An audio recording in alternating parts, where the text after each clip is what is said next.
Okay, so for you guys out there that's looking for some added weight for traction and no prep, there's quite a few ways of getting weight, but my favorite happens to be with lead.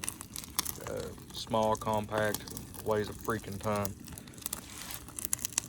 Go to your local tire stores. There's a lot of the guys there, a lot of the techs, they just throw all the lead weights in a bucket. And for guys like me, I work at a tire store. I keep them for this exact reason. I melt them down, make ingots, and I can drill holes, mount them wherever I want. I usually just melt a bunch in here, pour it in the bread pan, but I already had some in here, and I got a little bit melted there. I'm just gonna wait till it melts up. Just get you a couple pallets in your fire pit. If you got wet wood, just kind of throw it around there and dry it out in the process. But once it gets melted down, I'll show you a couple little tricks on getting all the little pieces of metal out. You do have to cipher through most of it to find out what is lead and what isn't. Show you a little bit about that now. Mostly all these are lead. I mean, they're really soft. You can see where they've got dents, and most of the time, if you don't know, you can just cut it in half. But these little pieces up here, they are metal, and you do have to get those out of there when you're melting it down. These are the really nice ones, the ones that are, there's nothing in there but a little bit of sticky on the back, which all these are lead. And once it does get melted down, I'll show you exactly how to scoop all that out without getting messed up. So I'll come back to you in just a few minutes. Okay, you notice now it's already starting to drop. You can grab a hold of it and kind of shake it around a little bit. And there's multiple ways of doing this part as well, but the easiest way I found is just take a shovel,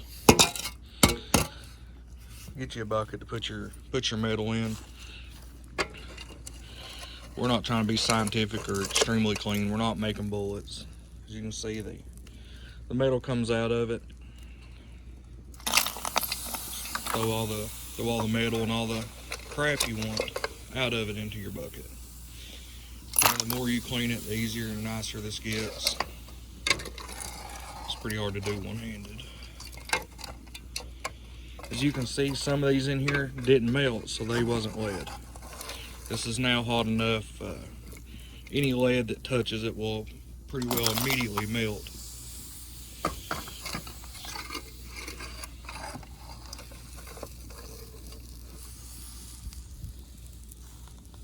The more you clean it, the better it'll look. So I'll get back to you on this. It's pretty hard to do one-handed. As you can see, with very minimal scraping, you'll be able to clean a lot of this stuff up. All the impurities that you don't want, they'll just come to the top. Make sure you keep it good and hot while you do this. Scrape them over, pile them over in the corner, then you scoop them out later. Just doing it with a simple spoon. But here's the great thing. Just keep laying them in, they will continue to disappear. So these are really cold when I lay them in there, they don't immediately melt. But they will very shortly. Kind of solidified it for right now, but it'll heat up here in just a few minutes and be back to that clear look.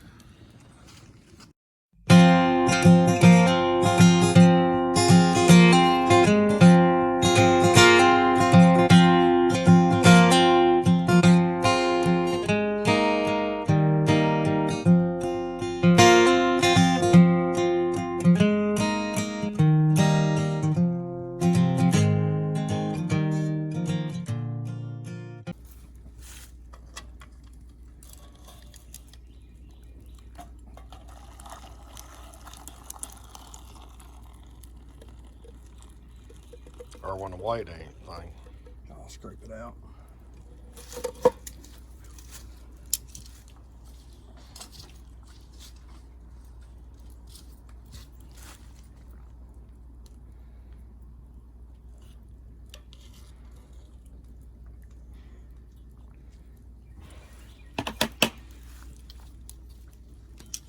We'll take it straight over to the water.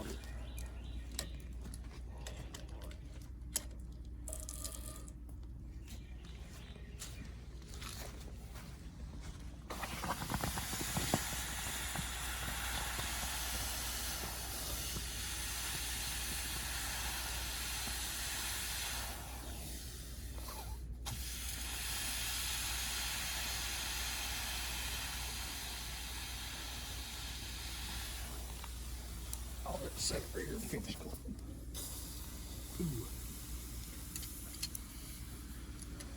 That's heavy. So these bread pan ingots that I've made, they end up usually around 20 pounds. Some will be a little more depending on how full you get it, but you know, they are pretty heavy for as small as they are, and they can fit anywhere. For what I'm going to do is I'm going to try to set some on the rear end. Some of them may also be in the bed, just depending on how this all works out. But you know, these things are extremely heavy for as small as they are. Like I said, they almost fit anywhere. So if you're looking for ways to not have giant sandbags, this may be what you need to look into. It's not that hard to do, and you can get the lead usually free at your local tire stores.